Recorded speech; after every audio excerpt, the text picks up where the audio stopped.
করবো এবার। বধ করার আগে সব টাকাগুলো আগে শোধ কর, তারপরে বধ করবি।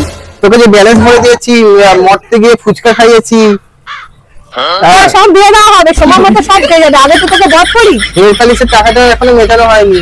হ্যাঁ নিশ্চয়ই দেওয়া হবে, সব পেয়ে যাবি। একটু ধৈর্য ধর, সব পেয়ে যাবি। মরতে ইলেকট্রিকের বিলও তো আমি দিয়েছি।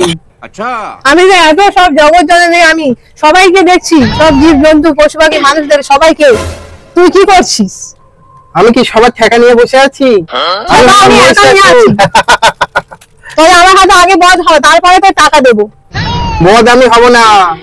বধ তো তোকে হতেই হবে, বছরে একবার। আমি তো তোকে বধ করেই যাবো, ছাড়বো না। আগে টাকা পয়সা শোধ হোক। না, আগে বধ করবো, তারপরে টাকা পয়সা নিবি। তুই তো একটু বেঁচে থাকবি, তখন টাকা পয়সা নিয়ে নিবি। ঠিক আছে, তাহলে আসতে পারে।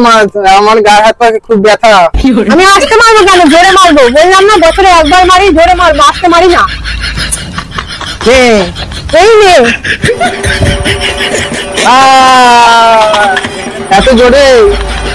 যথেষ্ট আসতেই দিয়েছি। ক্ষমা করো মা দুর্গা। হ্যাঁ, তোকে এইভাবে প্রতি বছর আমার সাথে আসতে হবে, আর তোর পুজো আমার সাথেই হবে মরতে। আমার মিষ্টি হলে বেশি বেশি পাই। আমার ভক্তরা নিশ্চয়ই তোকে অনেক মিষ্টি দেবে। ঠিক আছে। আমার সিংহ এসে গেছে, দেখ।